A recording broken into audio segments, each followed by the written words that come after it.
Okay. Nimefix. Anyway, hii meeting nimeita tu jua nini moja. One thing and one thing only, ndo maana nimeita hii mkutano, na nataka tu kuambia hii mkutano nimeita jua Ebola in Kenya. Sasa sauti iko poa, sasa sauti iko sawa. Hata naisikia. Poleni. Nilikuwa nimeguza microphone kiasi nikifix kitu fulani hapa.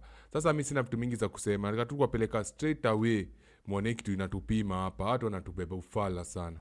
Haya, sasa hapa normally acha tuanzie hapa, lakini nataka turudi nyuma kidogo. Haya. The number one priority of our foreign policy is to protect the American people. We cannot and will not allow any cases of Ebola to enter the United States. And so the State Department and other agencies represented here, the Centers for Disease Control, HHS, others are working very, very hard to contain this crisis to the countries where it's currently located, particularly the Democratic Republic of the Congo. And so we've surged assistance to make sure that is being contained there.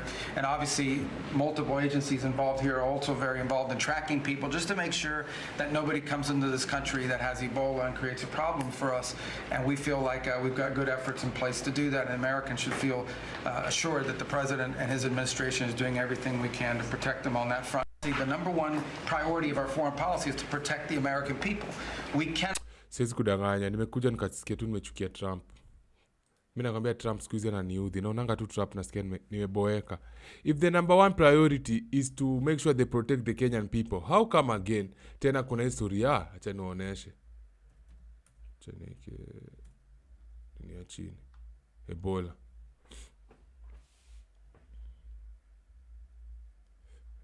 Niposa before nipost hiyo kitu.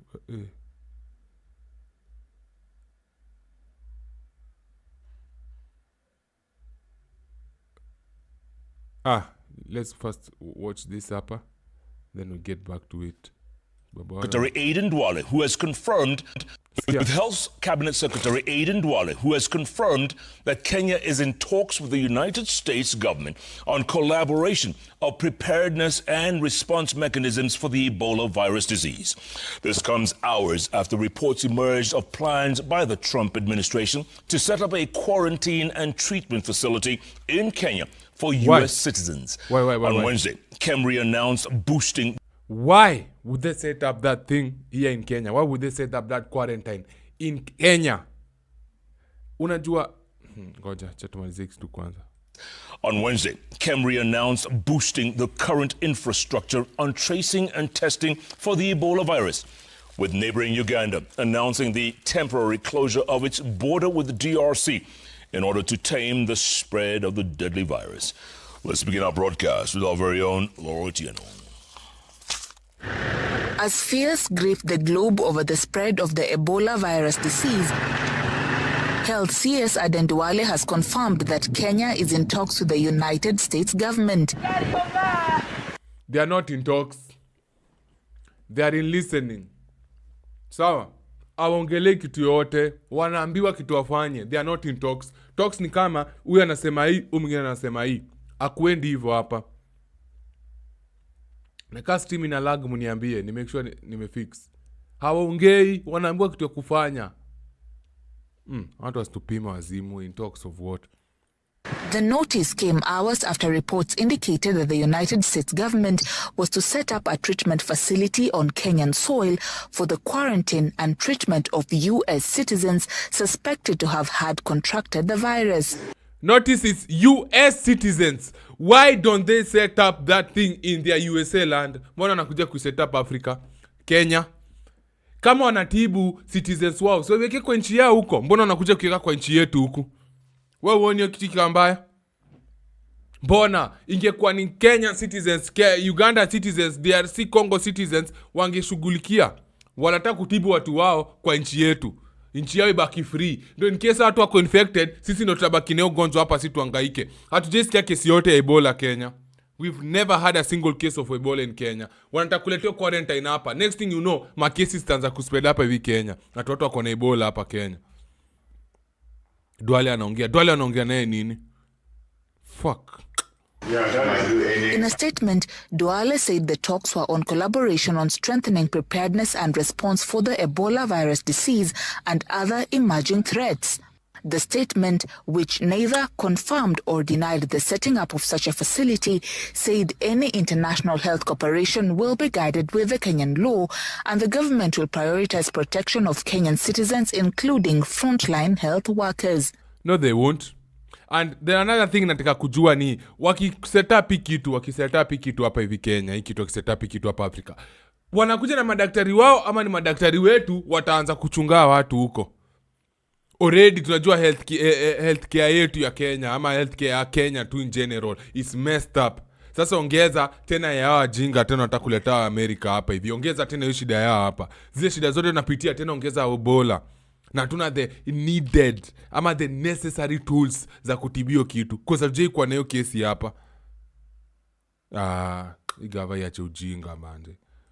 Anybody we feel who has been to that region in the last 1 month, we are tracing them and making sure that we protect our country. This particular virus, Ebola virus, this strain doesn't have a vaccine. So we have to be very, very careful. Hantavirus ilianza. Sahi hantavirus haiko. Si hantavirus ilianza hivi. Ikakuja na ikapotea. Just like that. Uliza mtu yote hantavirus ni nini. Just like that imeisha. Wakaona hantavirus haikushtua watu wenye nafaa. Acha tulete sasa Ebola. Na imekuwa tu the same place tangu Ebola imekuwa tu the same place tangu the beginning of time. DRC Congo na Uganda, some parts of Uganda. DRC Congo, some parts of Uganda. Ujesikia imetoka hapo. Ushesikia Mauritius wako na Ebola. Ushesikia Niger wako na Ebola. Ushesikia Ghana wako na Ebola. Ushesikia Egypt. Ushesikia Algeria. Ushesikia South Africa, Lesotho, Djibouti. Nini inaitwaje? Nini Ethiopia. Ushesikia? Hapana, inakuanga tu the same place. Same place every time. DRC Congo na Uganda. Singekuwa ni watu wanataka kucontinue kitu, ingekuwa sha continue kitu. Ingekuwa ni watu wako na haja na kulinda the dunia. So ingekuwa wamefanyia kitu. They don't care about the world. They only care about themselves. Hiyo ndio maana wanataka kuleta their citizens wakuje wa quarantine hapa hivi. Wale said, and I quote, Kenya's role in regional and global health security has been built over many years through deliberate investments in health system strengthening, public health surveillance, workforce development, and emergency preparedness. He also noted that health professionals from Kenya supported responses to major disease outbreaks across the region, including the West Africa EVD outbreak in 2014 to 2016. Speaking in Busia on Wednesday, Kemri CEO Elijah Songok said the government has boosted the current health infrastructure to adequately handle highly infectious diseases, including the Ebola virus. The institute revealing planned upgrading of Alupe Hospital in Busia, which was pivotal in the isolation, quarantine and treatment of patients during the COVID-19 pandemic. When there is such an outbreak, you could easily be able to have, let's say, some tent or some isolation units. That's also to be done, which are temporary. What we have been seeing or looking at is a long-term or a long-term thing, a medium. Hizi ni ujinga tu mnatuambia, man. To be honest with you, hizi ni ufala mnatusho. Hizi ni ufala wanatuambia. Trump had dismissed to send American exposed to Ebola to Kenya. Why? Why are they sending them to Kenya? Why? Huh? Why? That's the question kila mtu anajiuliza. Mbona Kenya? Acha niwaoneshe kitu. Unajua pia lazima tukue tu watu tuko serious. How far is it from USA to, let's say, Kenya? Distance. Okay? Kutoka USA hadi Kenya, it's about 11,800 kilometers. Around 11 to 13,000 kilometers. Nataka ujue hivyo. 11 to 13,000 kilometers, bro. Sawa? 11 to 13,000 kilometers. Sawa? Haya, what's the size of America? What's the size of America compared to Kenya? Tuone hapa hivi. The United States is massive compared to Kenya. It is roughly 17 times larger by total area. 17 times larger by total area. Ani watu tunaweza eka Kenya 17 ndani ya United States. Kenya 17. Imagine the way Kenya is massive. Tunaweza fit 17 over hii yetu Kenya yetu mara 17 ndani ya USA. But they want to take their patience kutoka hii country kubwa walete hii country yetu. Wacha kuniambia watu hawezi spare a few piece of land kwa hiyo nchi yao wapeleke watu wao huko. Watu wao wako na Ebola. Hawezi waeka mahali kwa nchi yao hapo hivyo kubwa kwa sababu if it's 17 times the larger the total area of Kenya. Okay? USA is 17 times larger than nini? Kenya. 17 times larger, bro. It is 17 times larger. Kwanza kuniambia they cannot take a piece of land watengeneze hizo facilities hapo hivyo, watengenezea watu wao huko hivyo na waeke hapo hivyo. Mbona wanaleta huku kwetu? Mbona wanaweza chungia watu wao huko hivyo na alafu ujue wala hivyo wako advanced medically, they have the best of the best doctors, they can access the best of the best doctors. Mbona asilete madaktari wa watibia huko hivyo Amerika? Mbona wanaletwa Kenya? Why? Reminds me some time back kulikuwa na story ya vaccine fulani ilitokea COVID-19 back in the day. Alafu BBC in a report that they are gonna do their tests. They are gonna do the test on that vaccine in Kenya, not in UK. Hako wanataka kufanyia watu wao hizo test. Sisi ndo labrats. Sisi ndo ilikuwa tutestie hizo vitu. Ndo Uhuru akaruka na kambieni ujinga. Si the same thing. Same thing. Na history sasa hii nini Ebola. Wakiamua kuchunga watu wao, wanaweza chunga watu wao vizuri na wachunge huko hivyo vipoa. Mbona wanataka kuwaleta hapa? Nani anataka kuona hiyo kitu hapa? Imagine tujue kwa hiyo kesi hapa. Inataka kukuja hapa saa hii. I will show you why. No, I'm your guy. I will tell you why. Let me fix this. Iko sawa. I'm going to show you sahi why hatuna option. Whether we like it or not, lazima Ruto atakubali hiyo kitu ikuje. Let me show you why. Someone had a piece here. Ebola was declared public emergency. Fuck off. World Health Organization. Let me show you. Chana Duale ni mwendo wazimu.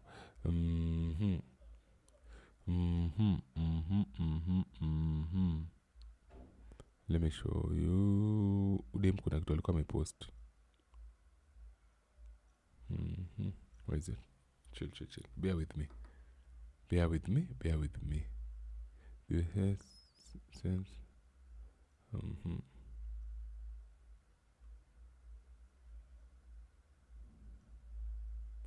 It is here. Last year 2025 there was a deal. There was like this medical deal walikuwa wamefanya Kenya na USA. Kwa wapi nikuoneshe kitu?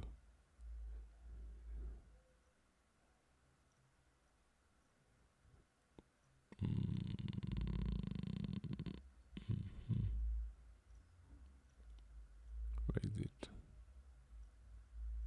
There's this woman alikuwa ameelezea kitu vizuri.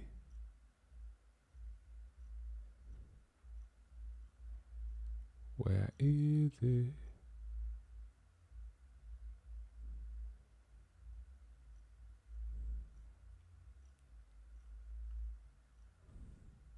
Na kitu kingine funny pia nimenotice na history ya corona is that hata mize mnani ashona mwadhiriwa wa history ya corona Ebola.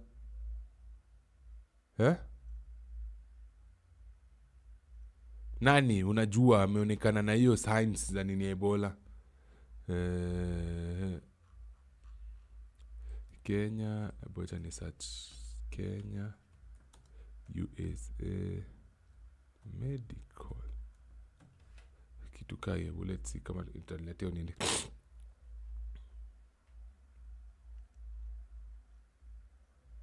This is messed up. This is very messed up. Nataka tukwambia this is not a joking matter. Hii ni kitu serious. Tuko na watoto wanachomeka shule. Tuko na watoto wameanza kupotea. Alafu sasa hii next thing you know wanataka kuleta hizi facilities zao hapa hivi Kenya. Where is it? Ndo hii hapa.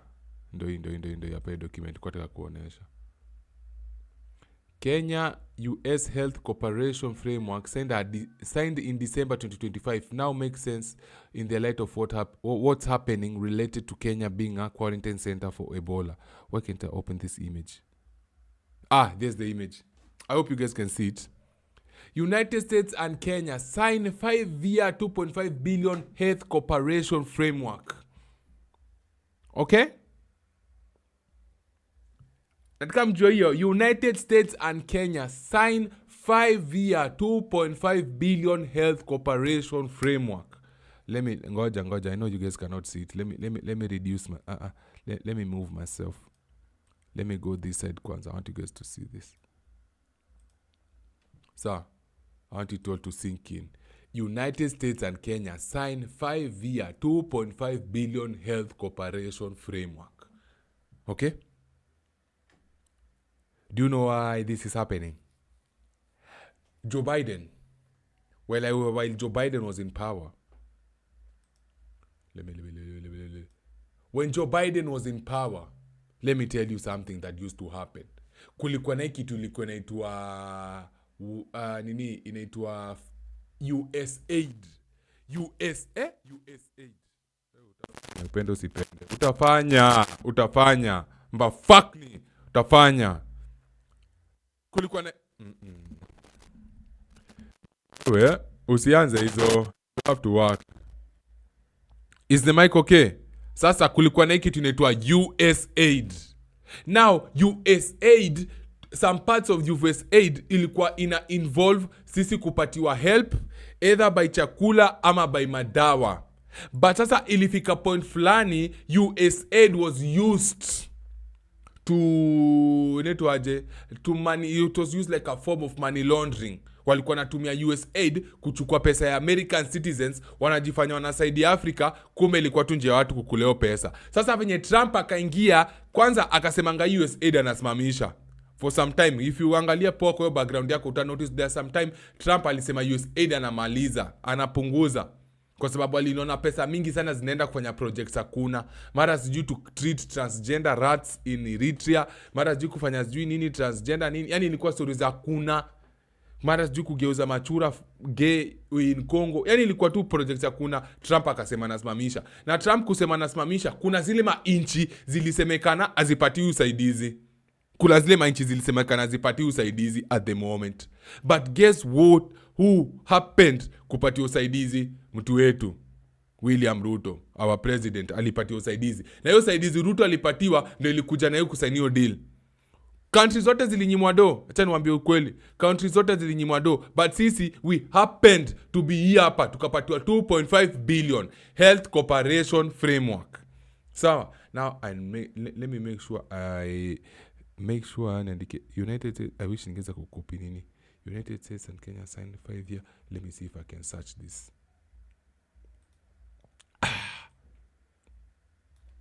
USA and Kenya health cooperation health deal. Jika ndio hiyo. Ndio hiyo hapa. Taka tukue na tunapiga research. United States and Kenya sign 5-year $2.5 billion health cooperation framework. Okay? The government of the United States and the Republic of Kenya today. When was this printed, by the way? I gotta know if it's the date imewekwa hapa hivi. Okay. It was signed on December 4th, 2025. So this is just around the corner, like 7 months ago. The government of the United States and the Republic of Kenya today signed a 5-year $2.5 billion health cooperation framework that outlines a comprehensive vision to save lives, strengthen Kenya's health system, and make America safer, stronger, and more prosperous. Kenya is the first African country to successfully negotiate a new health partnership with the United States. Sawa. We continue.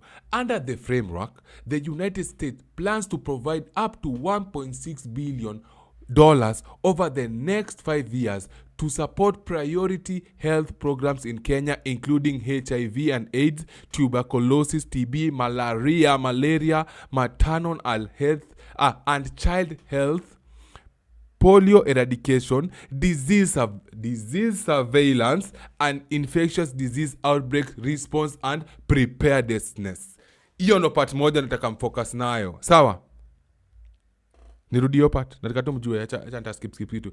Under the framework, the United States plans to provide Kenya up to $1.6 billion over the next 5 years to support priority health programs in Kenya, including HIV, AIDS, TB, malaria, maternal and child health, polio eradication, disease surveillance, and infectious disease outbreak response and preparedness.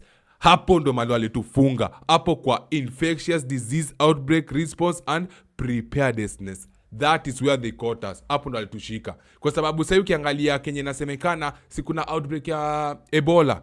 Guess what? Now they want to bring their citizens, they want to bring the American citizen who are suspected kukua infected na Ebola to disease surveillance. Wanakuja kuwekwa hapa hivi quarantine. Na quarantine kwa wanaelewa, wanaangalia ni nini inafanyika, una respond aje. Hapo hivyo ndo ma tests zinapigwa, ma medications zinapigwa hapo hivyo kujua hii disease inafanya nini na what's your progress, una improve ama una improve, unadidimia, are you going to die or are you going to live? So that is what they're planning to do. The disease surveillance in Kenya is going to be done in those quarantine areas. And infectious disease outbreak, as we all know, Ebola, there's an outbreak of Ebola in Uganda and some parts of DRC Congo. Sawa? And response and preparedness. So now they want to prepare their citizens, their country, and you know America wanaaminingi they're the world. So now they are gonna prepare the world, but sisi ndo tutakuwa lab rats when they will run the experiments on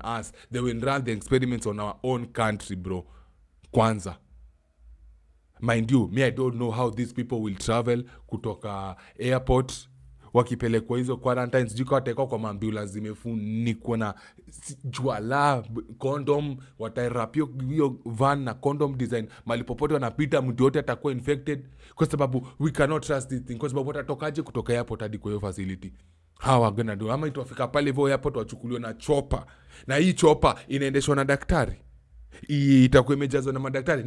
Nini what are the measures they're gonna take to make sure they protect this chopper? Kwa sababu yes, mtadriviwa, tuseme hata mtadriviwa kama ma healthcare. So obviously bikienda pale mnaweza ambiwa since hatujui disease nini, amwezi toka hapa. Hiyo ndege wanakuja nayo after wameileta itafanyiwa nini? After hapo wataosha, sijui kama itarudi kwa sawa. But hapa hivi maswali ni mingi sana tunafaa kujiuliza. Sawa, let me continue reading this nini kwanza. Over the 5-year period, the government of Kenya pledges to increase domestic health expenditures up to $850 million to gradually assume greater financial responsibility as US support decreases over the course of the framework. Sawa, statement from the US government. We are delighted to sign this landmark agreement with Kenya, a long-standing American ally. Bro.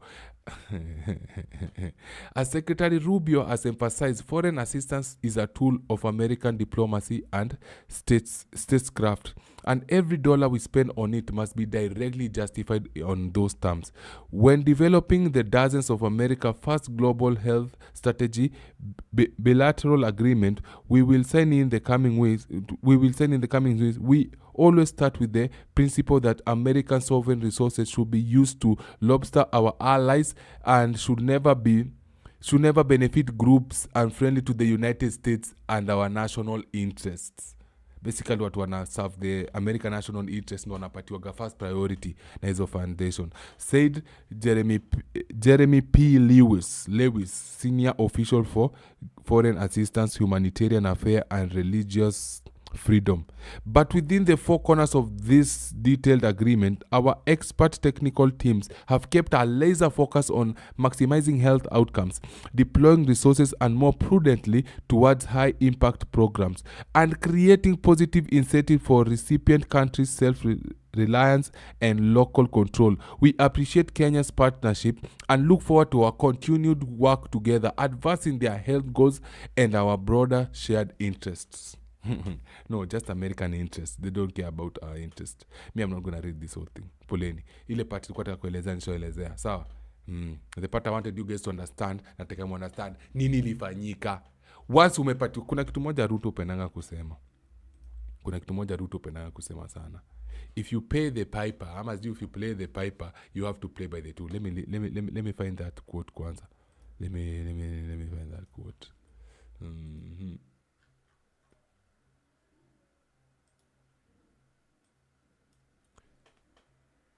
Ruto Piper. Huh?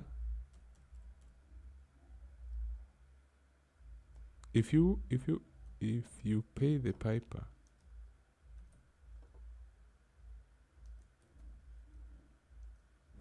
is it so? If you pay the piper, you call the tune. Is that the same? He who pays the piper calls the tune. He who pays the piper pays the tune. My brothers. He who pays the piper calls the tune. He who pays the piper calls the tune. He who pays the piper calls the tune is a classic English proverb meaning that the person or entity funding an endeavor has the right to dictate how it is run. Come on, man. Listen to this, my brother. Listen to this. He who pays the piper calls the tune means the person or entity funding an endeavor has the right to dictate how it is run. And since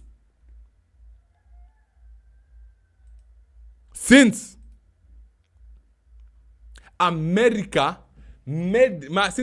gave us money, our healthcare money, he gave us $2.5 billion. Guess what? We have to pay. We have to run by their rules. They dictate how things are run. They can dictate to bring their citizens who are sick of Ebola into our country, and there's nothing we can do because they paid us. Since they paid us, they have to call the tune, whether we like it or not. So Duale asikuja na tupima ati they are in talks, they are in communication. Hawana communication yote. Anafanya kitu ameambiwa. Yeye ni puppet. He has to do what he is told because hizo pesa hata let's say zilikuja Kenya, tunajua zikukuja kwa healthcare system. Tukikuwa na health 2.5 billion wadhani ni pesa inatoshanaje wewe bro? Wadhani ni pesa wazimu aje? Sisi watu hatufai kwa tunasumbuka bado saa hii watu wezi tibiwa, ati hakuna madawa, sijui madaktari walipo. 2.5 billion wewe. 2.5 billion. 2.5 billion bro. Hiyo ni hospitali. Hospitali juu ya hospitali. Hiyo ni hata hizi local dispensary, tuseme tu hizi local dispensary hizi zinakuwa kwa hizi za mtaani. Za gava zinafaa kwa zina run professionally. Zinafaa kwa na equipment zenye hata wewe mwenyewe ziamini. Equipment. But ziko hivyo hakuna. Ena North Kenya, Northern Kenya. Hospitali ina shit. Haina. $2.5 billion bro. Ni kitu ikitumika vizuri inafaa kutengeneza ile barabara inatoka kwa hospitali ikienda. Hiyo ni kitu inanunua maambulance vizuri. But wadhani kitu itafanyikio kazi itafanyika. Hawata mtu wangu. We are fucked. We are fucked, manze. We are fucked, man. Fucked. Tuko fucked yetu yote. Katafe amefanya nini? Wanipata? The US Field Hospital is in Laikipia County. In Central Kenya. An area known for its large ranches, wildlife conservatives, and significant expedite population. The local has an air base and barracks that could provide housing. Anaelezea animal facility iko. But let's be honest bro. Hii swali tu ndashinda nimeuliza. Sawa. USA is 17 times the size of Kenya. 17 times the size of Kenya. Unajabu kuniambia hawezi tutafuta kalando huko hivyo kwao waekea watu na hizo facilities zote zao.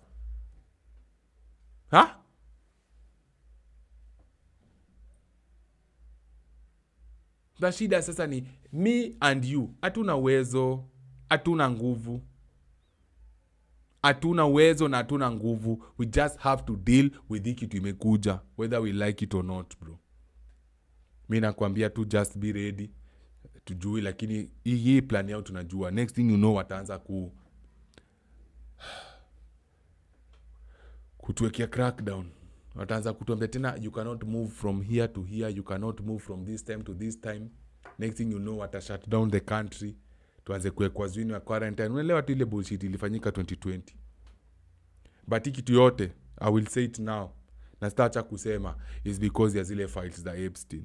Tangu hizo files zitoke na jina ya Trump ikapatikana pale, hadi picha zake zikaonekana pale akiwa ndani ile keja. Mtu amepeana war, amepeleka watu kwa moon, ameleta aliens, ameleta sijui hunter, ikabackfire. Satan anataka kuleta Ebola.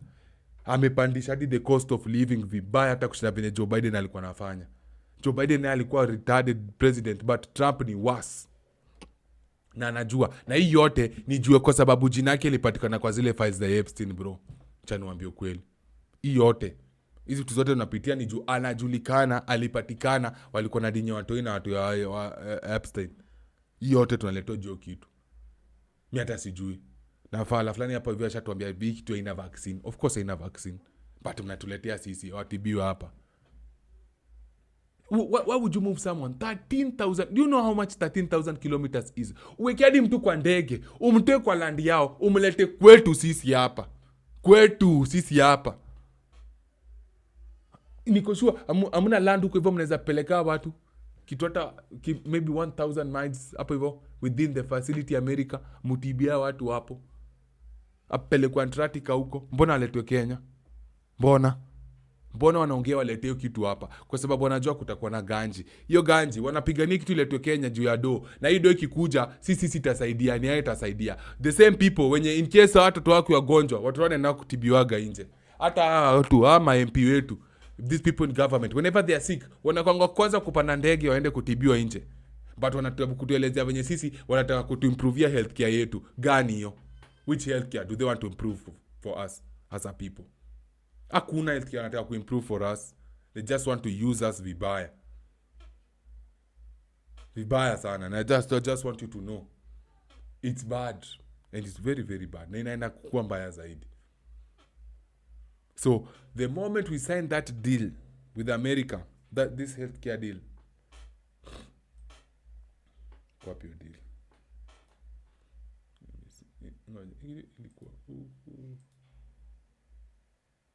The moment we sign a deal hapa.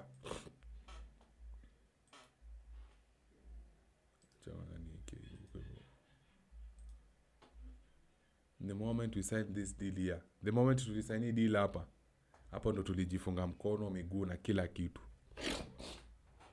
Hapa is where we sold the country. Yeah. And it's for 5 years. So God forbid another outbreak ifanyike. Itakuja tu hapa. Wanasema ati wametuletea kitu itusaidie ku-improve.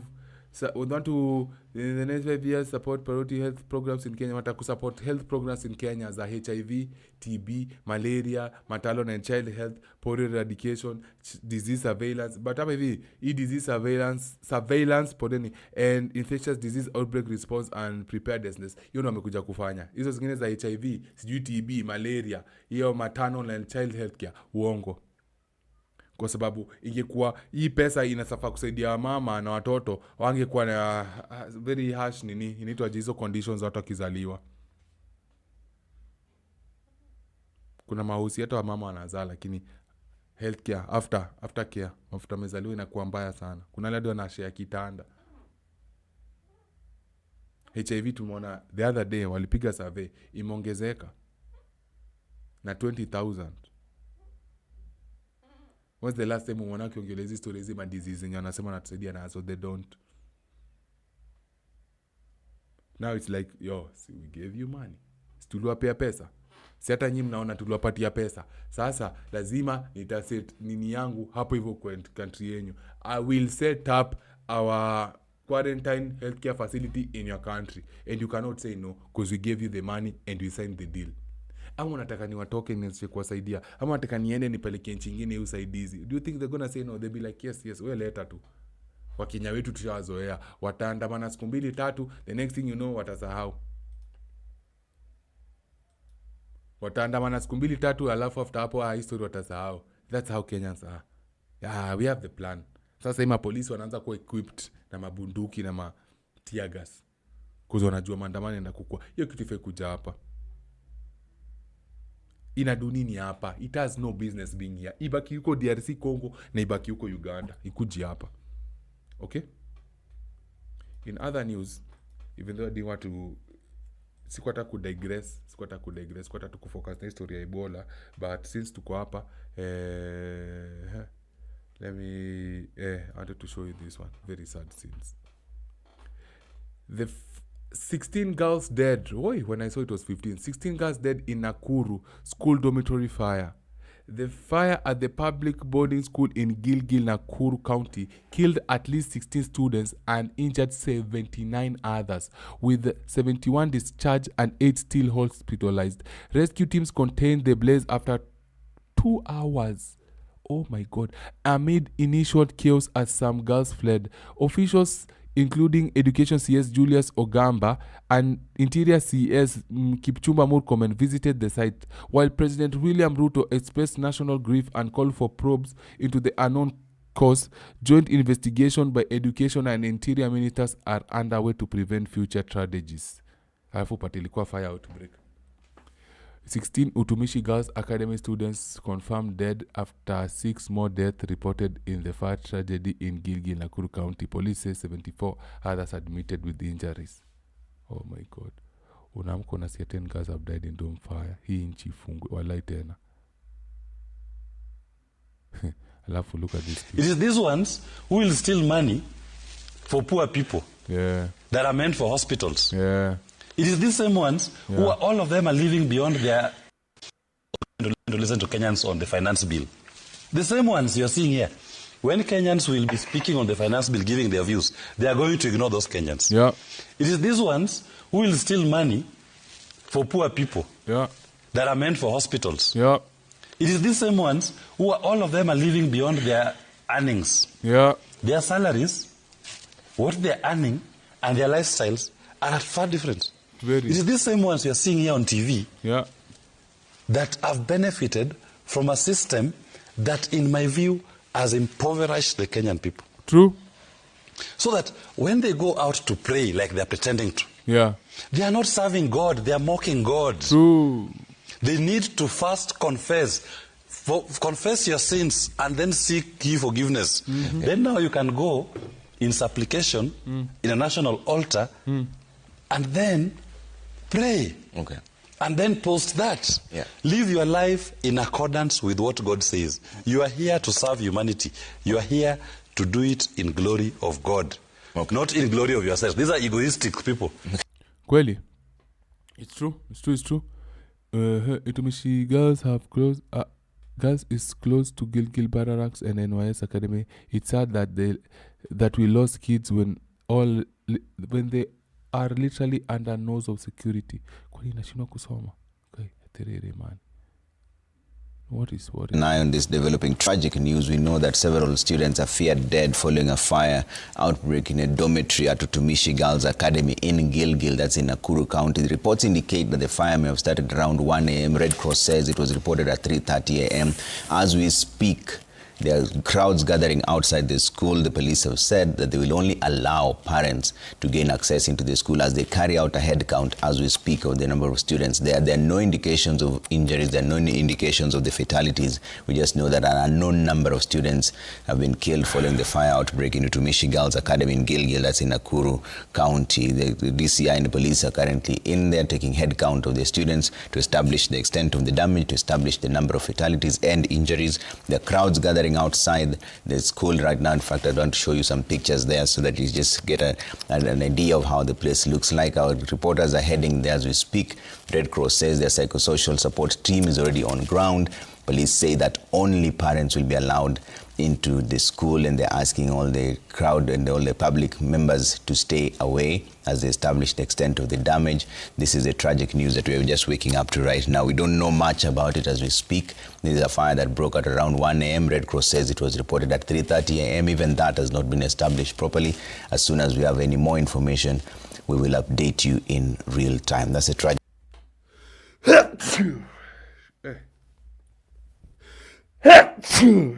Excuse me. Fuck off. Dakika moja. Whoa. The hell was that, bro? Where? Ningbaya, bro. This is serious. Hey, can you imagine? Unajua mtu wako kwa shule anasoma. Your child is in school. Okay? And to make it even worse, it's your girl. It's your girl child. Unajua venye mabuda tunapendanga watu wetu madem. Alafu unaona kwa TV, shule mtoto wako yuko imechomeka.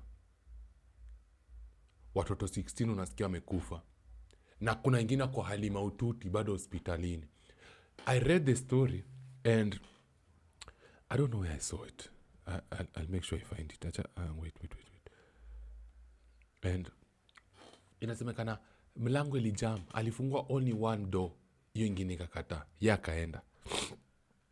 Chill, let me fix this. Poleni. Chill. Let me see. Ndio hapa.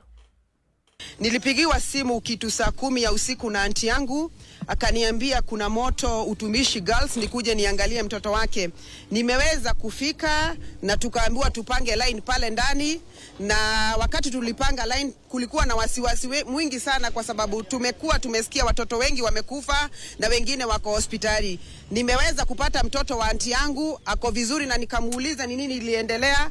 Ameniambia moto ulianza saa 6 ya usiku na yeye alikuwa dormitory ama nini ya chini na kuna ya juu. So wakati alikuwa dormitory ya chini, matron aliweza kufungua mlango moja, na wakati alifungua mlango, baada ya kupatia watoto ishara watoke, yeye alitoka akawawacha ndani. Wenye walikuwa juu waliruka, na ndio maana wengine wameumia, na kuna wengine tunasikia wako hospitali wamechomeka, hatujui. Female matron, right?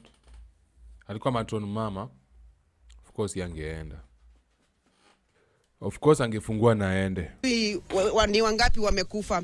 Nimeweza kubahatika, nimepata mtoto wa anti yangu ako. Imagine watu walikuwa naruka kutokelea nini ya juu. Walikuwa naruka kutokea ghorofa ya juu hadi huko chini kuhepa hiyo moto. Ndio maana some of them unasikia wamevunjika miguu, some of them wamevunjika mikono, some of them wamedislocate some of their joints because watu walikuwa naruka kutokea nini ya juu, mtu wangu. Hali mzuri although amevunjika mguu, na naomba wazazi tudumishe tu amani. Na hizi mabweni tulikuwa tumeambiwa ama serikali ilikuwa imesema ziwekwe madirisha kubwa na milango nyingi. Ningeomba waweke matron wawili, kwa sababu wakati matron alifungua mlango moja, hii mlango ingine ilikuwa imefungwa. Kama zingeweza kufunguliwa milango mbili, hatungeweza kuwa na mandu. Nani alifunga? Mbona tunafunga? Hiyo ndio siku ndana mtu ameniuliza pale Instagram. Why are we locking these doors? We should be, at least unafaa kwa vigilant. Because you never know. Accidents happen. Mnanisikia? Accidents hufanyika. Mbona tufungie mlango? Mbona tufungie mlango? Mbona? I get the issue. Pengine unaogopa mtoto ata sneak, which unajua hizo preventative measures nafaa kukua. Ama pengine kuna mtu anaweza ingia hapo hivyo aanze kuguza toi, which then hata anaweza toka hapo alive kwa sababu wala watu watamshambulia. Ma watchman watamshambulia. But mbona tuna lock milango na madirisha tunakanga zuizi zinakaaje? Yani nika jela. Tunaifanya ika jela. Forgetting anything might happen. Sasa inaona emergency imefanyika. Watu wameperish. Innocent children wameperish, bro. Na wengine wameumia sana. And the worst part is school curriculum inaendelea other parts of the country. Okay? So by the time watu wanarudi shule wajabu kuanzisha tena ku catch up from where they left, itakuwa mbaya my friend. Itakuwa noma sana. Kwa wale wengine watakuwa shaendelea na syllabus. Na mnajua mtihani ya Kenya haijaligi. Wale wako na kalenda yao tena venye kalenda yao inafaa kuenda. Haitaanza kusimama juu ati watu wamechomeka shule na by accident. Haitaanza kusimama ati juu watu wengine wamestrike, wamechoma shule. Maisha itaendelea venye inafaa kuendelea. Na hii ni trauma gani wadhani watu wataachwa nao wakitoka hapo hivyo? Itakuwa serious trauma because I can't. Mungu wangu. Afu ni madem tu. Acha niambie tu kweli. By the madem wanakapitia hii season. Madem wanapitia hii season. Kumadwa, kubakwa wengine. Watoto wanaibiwa, wazazi wanadhani kichwa hata ifanyi kazi. Tena ndio hii unaona tuna watoto wamechomeka. Kama waibiwi, kuuliwa, wanachomwa bro. Ama wanachomeka. Na ni kwa sababu the school never took the necessary measures. Mimi nakwambia wanafaa kuna running ya these drills. Drills in case of fire outbreak. Munafanya aje? Drills. Saa 7 usiku tu mtu mmoja na pop up tu anaanza kujifanya nika emergency. Moto. Watu watareact aje? Watu wanakaa vigilant. Unanipata? You know uzuri ya CBC neze unakaa vigilant, unakaa uko rada anytime in case of emergency. What do we do? In case of kuna first aid, mtu anafaa kufanya nini? Mtu amecollapse, unajua kupeana CPR, unajua kufanya those to necessary first aid things. That's juves na to imagine age yangu naziita things. Ama ni first aid nini? Hata sijui word ni gani. Procedure. Unanipata? Mtu ana nosebleed unafaa kumsaidiaje? Mtu amekatwa, mtu amechomwa, unafaa what are the first step unafaa. Hizo vitu unafaa kwa at least unafunza watu. Hizo ni the life hacks. There are some things where parents can't teach them. Ni walimu wanafaa kwa wanafunza. Lakini kama walimu mwenyewe hata hajakuwa equipped na yeye akili, hajapewa hizo necessary tools, unadhani kunaendaje? Hata kuna kitu nimeona acha ni dadio story. Siko hata kudadio story akili lazima ni dadio story. Kwa sababu let's first finish this. Afu nikwemtiaji kidogo. Nusura wengi. So ningeomba hizi sheria zifuatwe, na zaidi nasema pole kwa wenye wamepoteza watoto wao na wengi wenye wako hospitali na wenye wamepata watoto. Tunaomba muombe hao wengine na tudumishe amani. Ningeomba serikali pia ichukulie hatua kali ama kuna uteketevu wote wa sheria ama kuna chochote kenye kilichangia hii jambo na ni human made, naomba serikali ichukulie sheria. Naam. Hali yake iko mzuri lakini yako panic, although amevunjika mguu, na tunaomba Mungu, naona watapelekwa hospitali saa hizi. Naam. Ujumbe gani umesikia wakipewa nao wenye shule, wenyeji wa shule wanawaambia nini? Wenye shule hawajaongea bado, tumeambiwa twende pale kwa field, watatoa statement pale kwa field. Hawajatuongelesha, wamesema yeyote mwenye amepata mtoto wake waende pale kwa field. Na wenye wako, kuna wazazi wamefaint sana pale ndani. Kuna watu wa Red Cross lakini idadi iko chini sana. Ningewaomba kama kuna watu ambao wanasaidia kama Red Cross waongezeke ndio waweze kufanyia hawa wazazi first aid. Mtoto wako ameweza kukuambia hiyo dormitory ilikuwa na watoto wangapi? Hajaniambia kwa sababu walikuwa confused, lakini yeye alikuwa dormitory ya chini, kuna ya juu. Ni kuonyeshana form 3 na form 4 wote walikuwa hapo ndani. So kiwango cha watoto wenye walikuwa ndani ni mingi, lakini hatujui ni wangapi, ndio maana tumeambiwa twende pale kwa field watoe statement. That is one of the parents or kin who've been able to access the inside of Utumishi Girls right now in the aftermath of the early morning inferno. She is giving us details on what the situation is on the ground, and so even the parents who have gone into the school right now or are still streaming in. This is very sad. This breaks my heart. Breaks my heart kabisa. Breaks my heart completely. Like kabisa. Hata point ilikuwa niseme acha niseme. Basically hiyo point ilikuwa nataka kusema ni ama teacher in practice. This teachers in practice wenyewe mnaona wana ni ma TikToker. Unanipata? Ni today like ni walimu lakini wana behave kama students.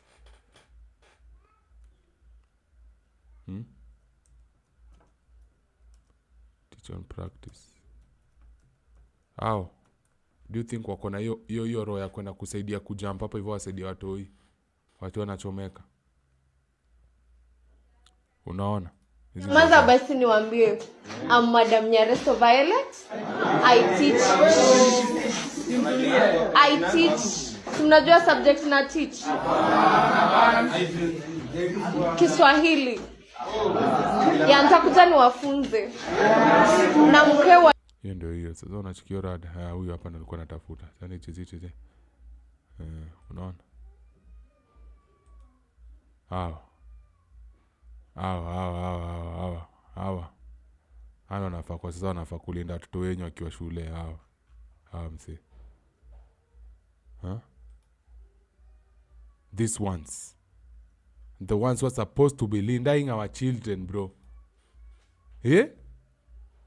Unanipata? Kwa serious manze. Kwa serious. Kwa serious kabisa. Semeti said I'm not blaming her, but kwa tatu call out your kitu like time imejileta, this appropriate time imejileta. So I had to squeeze that.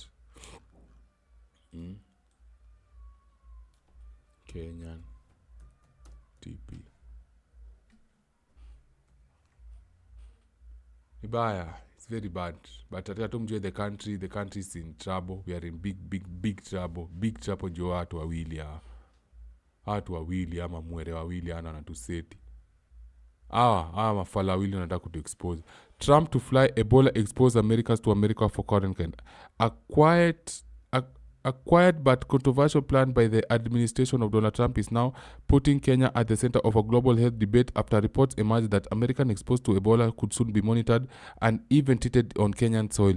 According to the New York Times, the U.S. government is preparing a special facility in Kenya where American citizens exposed to the deadly Ebola virus will be quarantined instead of being flown back to the United States, as happened in past outbreaks. The report says that the move is part of a wider policy shift by the Trump administration, which has been threatening public health and immigration controls under laws such as Title 52. In previous Ebola scares exposed American doctors, aid workers, and scientists were usually returned home to a highly specialized treatment center in the US. But this time, Kenya is reportedly being prepared for a frontline monitoring base. Retarded. And that was Zimo. Chinga sana. Sawa. Fala sana. Choka na watu. Anyway, that's the emergency podcast. And in case you want to support the movement, just add it. It's very sad kuna watu yote wanadedi shule. Si atukukufa mtu wangu. Watoto wetu mbona wanadedi? Yeah. Na tunapoteza watu wengi sana. Sana. It's no longer even funny. Yeah. It's very sad. Very sad. I hate even to talk about this.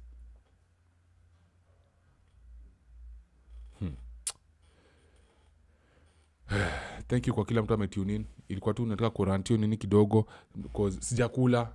Mtu atumeza lunch hapo hivyo. Nataka kwenda kutafuta chakula alafu I'll get back and we'll discuss this. We'll discuss another video. Let me see if I can. Ntarudi alafu tutadiscuss hii story further. Sawa. For now I appreciate kila mtu amekuja hapa hivi. Acha tu tafute kitu kukula haraka alafu nikuje. Unajua jana hatukuweza kufanya live stream, ilikuwa na hang. Sijui mbona stream ilikuwa na hang hivyo sana. But for now we have to believe in God. We have to believe in whatever we have to believe in, but we have to start being prayerful because sababu it's bad. It's very bad. Devil ashaingia ground yetu. Once you sign the deal with the devil, utakuwa unafanya the devil's bidding. Chetu nikwambie ukweli. Once umesign the devil, utakuwa unafanya the devil's bidding manze. Because now hiyo pesa yenye Ruto alipewa, hiyo itakuwa itamfunga pia. God forbid kitu mbaya ifanyike. Ataanza tu kutupigia mdomo zile zake. Alafu kidogo hata atakuja endage. Yeye anajua yeye akishamaliza tamu yake ataenda. Sasa ana option. Na vitu kama hizi unajua vitu kama hizo wakishaanza kufanya hizo deals. Hizi ni deals pia inafika point fulani za kuiba kura pesa zitakuwa involved hapo. But I don't want to talk about politics. I don't want to talk about that, but nataka tu niwaambie imefika hapa hivi. It's here with us. It's here with us. Just wait and see the changes coming in the next few days, in the next few months. But this is bad. I'm just going to be honest with you. This is bad. They have the power to set up that thing in Uganda, in Congo. Why would they bring it to a country where we've never had a single case of Ebola? Why would they want to bring them here?